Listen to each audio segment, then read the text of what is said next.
Hello everyone, Scatter here. So I know I haven't uploaded for a while.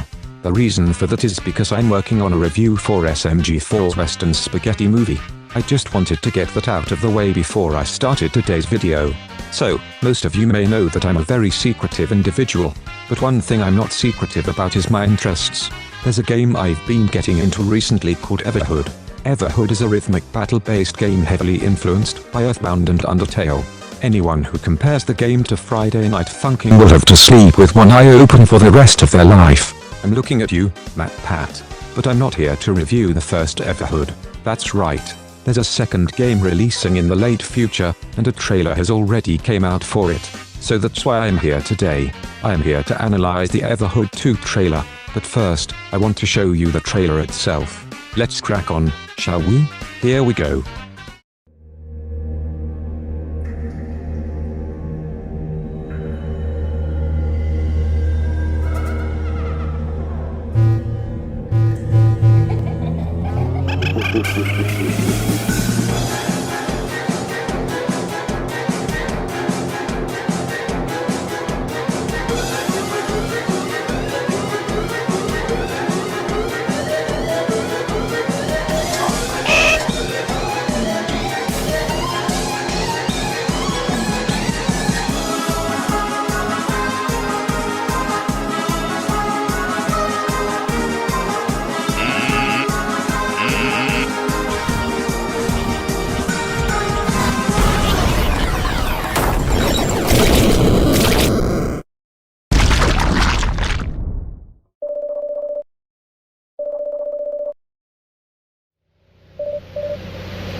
Well, that sure was a spectacle.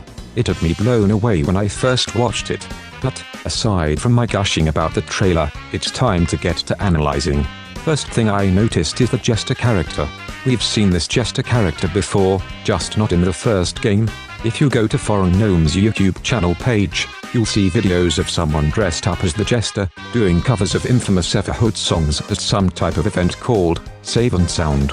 Upon closer inspection, the Jester may be a self-insert of one of the creators behind the music of Everhood 1, known as Kazakh. Now let's move on to some other parts of the trailer. We see some returning faces, such as the higher beings, as well as the mushrooms.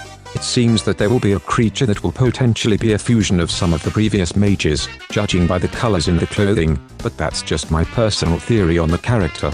Speaking of the mages, a character known as the Carrot Mage appears nearly halfway into the trailer.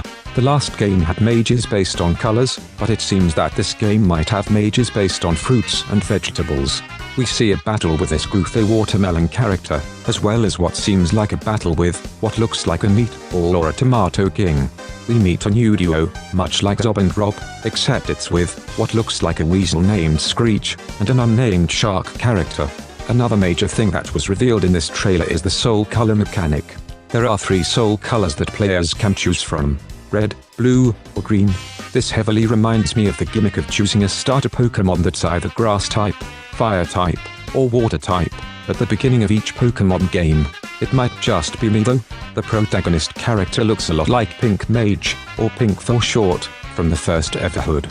I'm not sure if this was intentional, but it might have been. The neon area looks similar to the town we see later in the trailer. This might be hinting at a segment in the game similar to the Moonside segment in Earthbound. But again, that just might be me though. It also looks like we'll be able to upgrade our weapon of choice in the game. We see a 3D segment of the game briefly at the near end of the trailer, similar to the desert segment in the first game. There's also footage of a battle with a gorilla, who seems to have a ruby stuck in its head. I wonder if that has any significance to the cat god statue from the first game. There's also a new main door hut for the player, much like the main hut from the first game. We also see this hot green slime girl named Lucy at the very end of the trailer. Not sure why she's in the main hub though. Overall, this game looks very promising, and I can't wait for the game's release. I've been Scatterbrain Productions, and I will see you all next time.